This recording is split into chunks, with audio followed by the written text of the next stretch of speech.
Hi viewers, welcome to Multi Info Tamil. Simplifying requirements, amplifying success. இன்னைக்கு நம்ம என்ன வர்க்கத்துக்கு போறோம்னு கெஸ் பண்ணிருப்பீங்க. requirement REQUIREMENT. இதனுடைய தமிழ் மீனிங் தேவையான, English meaning NEET.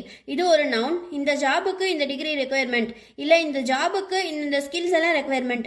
Educational institution எடுத்துக்கிட்டிங்கன்னா இந்த கோர்ஸில் சேர்றதுக்கு இந்த சர்டிஃபிகேட்ஸ் எல்லாம் ரெக்குயர்மெண்ட்னு சொல்றதை நம்ம கேள்விப்பட்டிருப்போம். இப்போ இந்த வேர்டை யூஸ் பண்ணி நம்ம ஒரு எக்ஸாம்பிள் சென்டென்ஸ் பார்க்கலாமா? Safety is a primary requirement in construction work. கட்டுமான பணிகளில் பாதுகாப்பு ஒரு முதன்மை தேவை. இதுவே MENT சேர்க்காம ரெக்வயர்னு மட்டும் யூஸ் பண்ணா அது verb. அப்படின்னா தேவைப்படும். இந்த ரெசிபி செய்யறதுக்கு 2 கப் சுகர் தேவைப்படும்னு சொல்றதை நம்ம கேட்டிருப்போம். இதுவே இது கூட டி சேர்த்து requiredனு யூஸ் பண்ணா அது adjective. அப்படின்னா தேவையான பொருட்கள், தேவையான கேள்வி அப்படின்னு நம்ம யூஸ் பண்ணலாம். இதே மாதிரி வேற ஏதாவது ஒரு வேர்டோட எக்ஸ்பிளனேஷன் உங்களுக்கு வேணும்னா அது என்ன வேர்டுன்னு கமெண்ட் பாக்ஸ்ல கமெண்ட் பண்ணுங்க. வீடியோக்கு லைக் பண்ணுங்க, உங்க ஃப்ரெண்ட்ஸ் அண்ட் ஃபேமிலிக்கு ஷேர் பண்ணுங்க. மறக்காம மல்டி இன்ஃபோ தமிழை சப்ஸ்கிரைப் பண்ணுங்க. தேங்க்யூ.